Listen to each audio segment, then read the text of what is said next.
Clip number 496۔ اس clip میں آپ قرآن پاک کی سورہ یونس کی آیت نمبر 67 سے 69 تک کی تلاوت، ترجمہ اور تفسیر قرآن صراط الجنان سماعت فرمائیں گے۔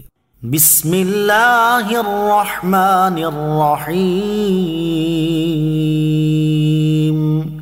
ترجمہ، اللہ کے نام سے شروع جو نہایت مہربان رحمت والا ہے۔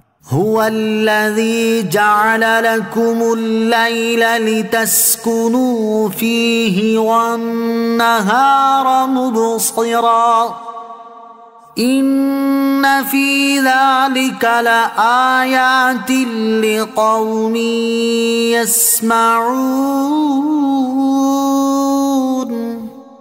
ترجمہ، وہی ہے جس نے تمہارے لیے رات بنائی تاکہ اس میں سکون حاصل کرو، اور دن کو آنکھیں کھولنے والا بنایا، بے شک اس میں سننے والوں کے لیے نشانیاں ہیں۔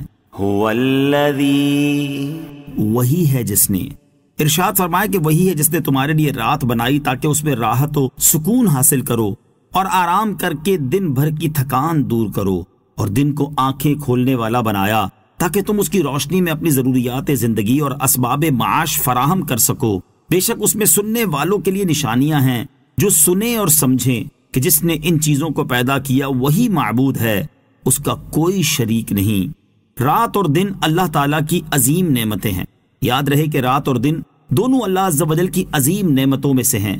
رات کے وقت آدمی آرام کرتا ہے اور سکون حاصل کرتا ہے، گزشتہ دن کی تھکاوٹ اتارتا ہے اور اگلے دن کے لیے چاقو چوبند ہو جاتا ہے، اور دن کے وقت آدمی ہزاروں کام سر انجام دیتا ہے، دنیا بھر کے کام کرتا ہے، اور اس کے ساتھ دن کی روشنی سے بھی راحت و آرام پاتا ہے۔ دن یا رات میں سے کوئی ایک ختم ہو جائے تو زندگی نہایت کٹھن ہو جائے۔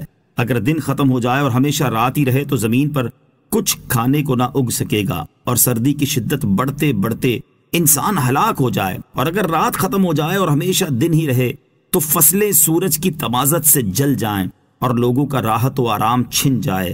الغرض رات اور دن دونوں ہی اللہ عز و جل کی نعمت ہیں، اور نعمتوں کی اہمیت کا صحیح اندازہ ان ممالک میں رہنے سے ہو سکتا ہے جہاں کئی مہینے دن یا کئی مہینے رات رہتی ہے۔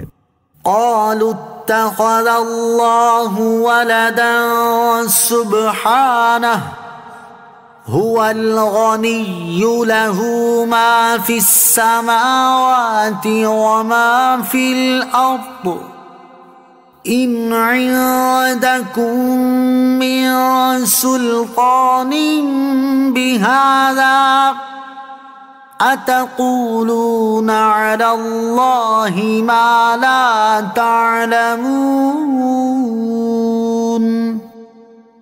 قل إن الذين يفترون على الله الكذب لا يفلحون۔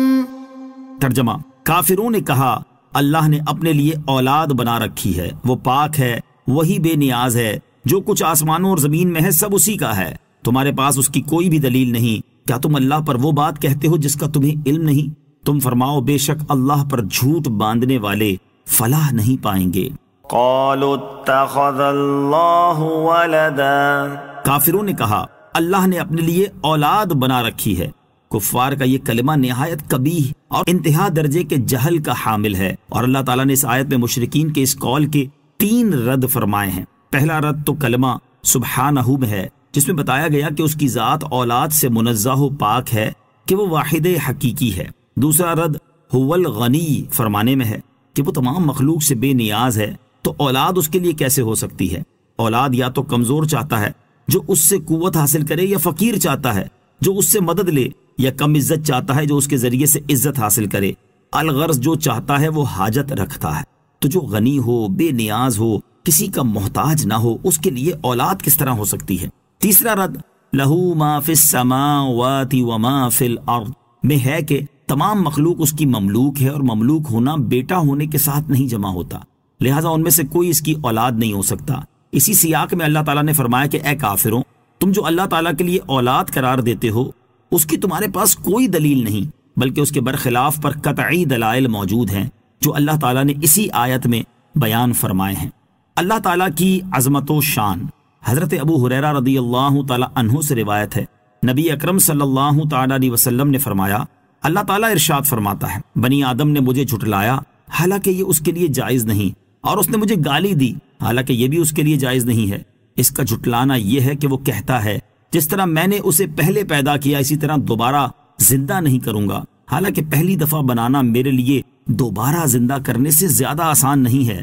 اور اس کا گالی دینا یہ ہے کہ وہ کہتا ہے اللہ کا بیٹا بھی ہے، حالانکہ میں اکیلا ہوں، بے نیاز ہوں، نہ میں نے کسی کو جنا ہے اور نہ مجھے کسی نے جنا ہے، اور کوئی ایک بھی میری برابری کرنے والا نہیں ہے۔ نوٹ، یہاں حدیث پاک میں جو یہ فرمایا گیا پہلی دفعہ بنانا میرے لیے دوبارہ زندہ کرنے سے زیادہ آسان نہیں ہے، یہ کلام بندوں کے اعتبار سے ہے، اور مراد یہ ہے کہ بندوں کے نزدیک کسی چیز کو پہلی بار بنانا مشکل ہوتا ہے اور دوسری بار بنانا آسان، جبکہ اللہ تعالیٰ کی قدرت کے سامنے پہلی اور دوسری دونوں بار بنانا ایک جیسا ہے۔ تو جب لوگوں کے نزدیک جو چیز مشکل ہے یعنی پہلی بار بنانا وہ اللہ تعالیٰ نے کر دیا اور اس کا کافروں کو بھی اقرار ہے، تو دوسری بار بنانے پر اس کی قدرت مانتے ہوئے کافروں کو کیا تکلیف ہے؟ حالانکہ قیامت کے دن پہلے پیدا کر دی گئی مخلوق کو ہی دوبارہ زندہ کیا جائے گا۔ قل، تم فرماؤ۔ اس آیت میں اللہ تعالیٰ نے اپنے حبیب صلی اللہ علیہ وسلم سے فرمایا ہے کہ جو لوگ اللہ تعالیٰ کے لیے اولاد کا دعویٰ کر کے اس پر جھوٹ باندھتے ہیں، آپ انہیں تنبیہ فرما دیں کہ ان کا انجام بہت برا ہوگا، اور یہ لوگ اپنی کوششوں میں کامیاب نہ ہوں گے بلکہ ناکام و نامراد ہوں گے، اگرچہ ان پر نعمتوں کی بہتات ہو لیکن انجام کار زوال ہی ہے۔ صلو علی الحبیب صلی اللہ تعالی علی محمد صلی اللہ تعالی علیہ وسلم۔ مجھے اپنی اور ساری دنیا کی لوگوں کی اصلاح کی کوشش کرنی ہے انشاءاللہ عز و جل۔